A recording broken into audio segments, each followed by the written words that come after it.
जळगाव येथील उद्योजिका श्रीमती शकुंतला कांतीलाल जैन यांना life time achievement पुरस्काराने गौरवण्यात आले आहे. मॉडर्न प्लॅस्टिक इंडिया या आंतरराष्ट्रीय पातळीवरील संस्थेतर्फे श्रीमती जैन यांना हा पुरस्कार देण्यात आला आहे. भारतीय प्लॅस्टिक व्यवसायात विशेष योगदान आणि ग्रामीण भागात उद्योगाची नाळ कायम राहावी यासाठी प्रयत्नशील असल्याने मॉडर्न प्लॅस्टिक इंडिया या संस्थेने श्रीमती जैन यांच्या कार्याची दखल घेतली आहे. श्रीमती जैन यांना जगप्रसिद्ध शास्त्रज्ञ डॉक्टर रघुनाथ माशेलकर यांच्या हस्ते लाईफ टाईम अचिव्हमेंट पुरस्कार प्रदान करण्यात आला.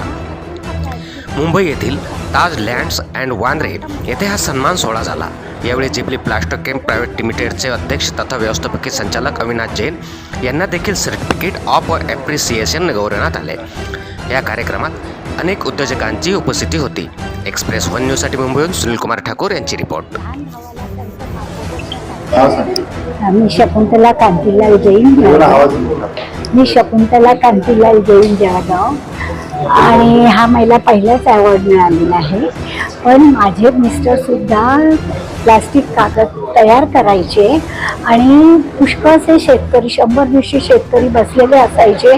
सकाळपासून आलेले असायचे खेड्यापाड्यांवरून आणि दुपारपर्यंत बसल्यानंतर कागद होईपर्यंत त्यांना ते जेवणसुद्धा मला त्यांना द्यायला लावायचे. आणि तेव्हापासून हा प्लॅस्टिकचा बिझनेस आमचा सुरू आहे. पण आता मुलांनी तो पुढे नेला. फक्त थोडं मी त्यांना मदत करते, बाकी अदरवाईज काय नाही.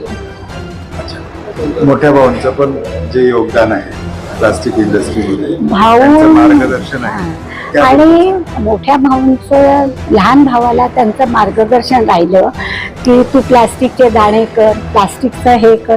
त्याच्यामुळे ते वाढत गेलं. पण जास्त करून मोठ्या भाऊंनी सांगितलं होतं की ह्या धंद्यामध्ये तू घे आणि यश येईलच. त्यामुळे त्या मोठ्या भाऊंमुळे त्यांनी सुरू केलेला हा कारभार आता तो मोठा झालेला आहे थोडा.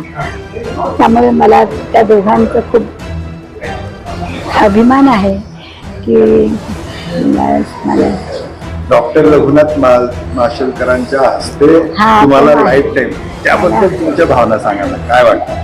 मला आधी असं वाटलं की मी तिथपर्यंत पोहोचेल की नाही एखाद्या वेळेस. पण जेव्हा त्यांनी मला हसतमुखाने माझं स्वागत केलं तेव्हा मला समाधान वाटलं की चला आपण पुढे जाऊया म्हणून मग मी त्यांच्या हस्ते घेतलं. तेव्हा त्यांनी मला विचारलं की तुम्हाला कसं वाटलं.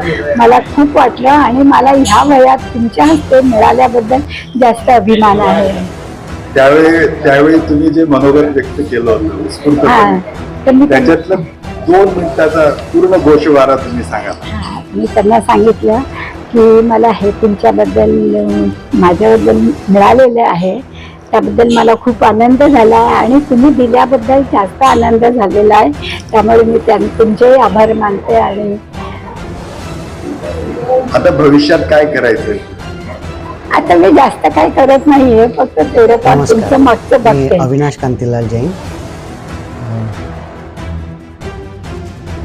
मला फार आनंद होतोय की हे सांगायला की मॉडर्न प्लास्टिक्सचा अवॉर्ड मिळाला आहे आपल्याला.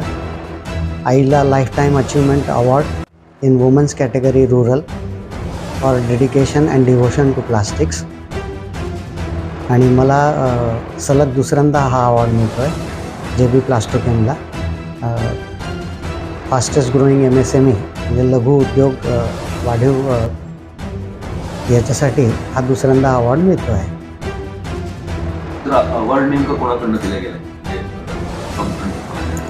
मॉडर्न प्लास्टिक ही इंटरनॅशनल संस्था आहे जी मॅगझिन चालवते आणि जे प्लास्टिकसाठी जे काही काम करतात उद्योजक किंवा त्यांनी संशोधन केलं आहे, काही शास्त्रज्ञ आहेत, तर त्याच्या वेगवेगळ्या कॅटेगरीमध्ये ते अवॉर्ड देतात. अवॉर्डचं स्वरूप कसं आहे?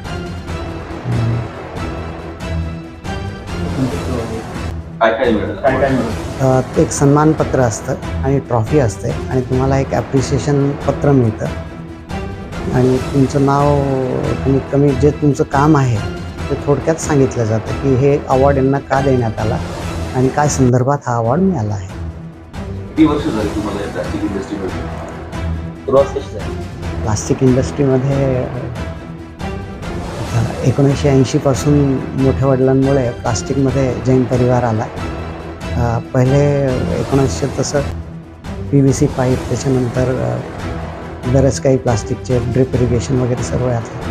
आणि त्याच हिशोबाने आणि त्याला संलग्न म्हणूनच आम्ही प्लास्टिकच्या, म्हणजे वडील, मी प्लास्टिकच्या बिझनेसमध्ये आम्ही आहोत.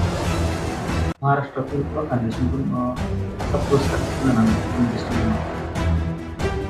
जळगावमधून फक्त आपल्याला आहे आणि महाराष्ट्रामधून उद्योजक म्हणून कमी लोकांना आहे. बाकी शास्त्रज्ञ आहेत. जालनाचे जे UDCTवाले आहेत, ICT, त्यांना मिळाला आहे.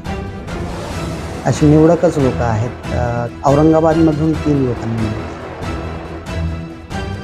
सगळे MSMEC रजिस्टर्ड फर्म्सलाच यामध्ये समाविष्ट केलेलं असतं. नाही, ती एक वेगळी कॅटेगरी आहे. मोठ्या कॅटेगरीवाल्यांनाही तो अवॉर्ड आहे, पण तो कॅटेगरी वेगळी आहे.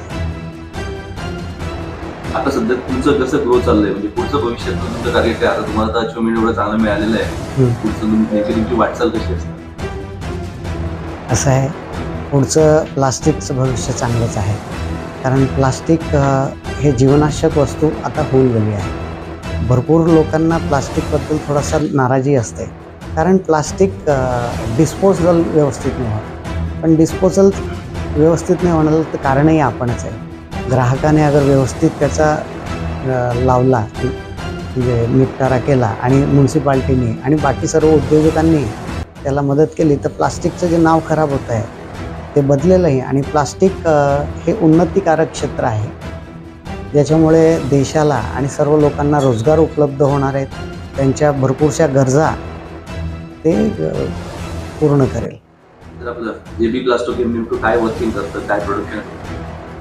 JB प्लास्टोकॅम हे त्यांना PVC पाईपला जे ॲडेटिव्ह लागतं, ॲडेटिव्ह म्हणजे त्याच्यामध्ये एक घटक असतो ज्याच्यामुळे पाईप निर्माण करायला सोयीस्कर होतं, ते बनवतात.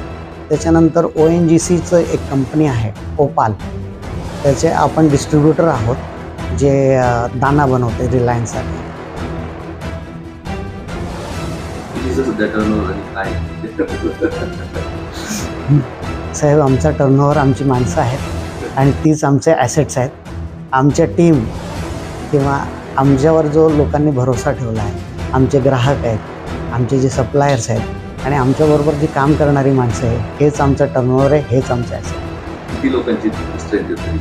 आज सर्व हा परिवार जवळजवळ 300 लोकांचा परिवार आहे आणि वेगवेगळ्या कंपन्यांमध्ये विभागलेला आहे. पण देवाच्या कृपेने, सर्वांच्या सहकार्याने आज 300 लोक या कंपनीबरोबर जोडलेले आहेत. तर आपण आयुष्यात सुरू केलेलं आहे, अनेक चढउतार आले असेल, वेळोवेळी मार्गदर्शन कोणाचं मिळालं?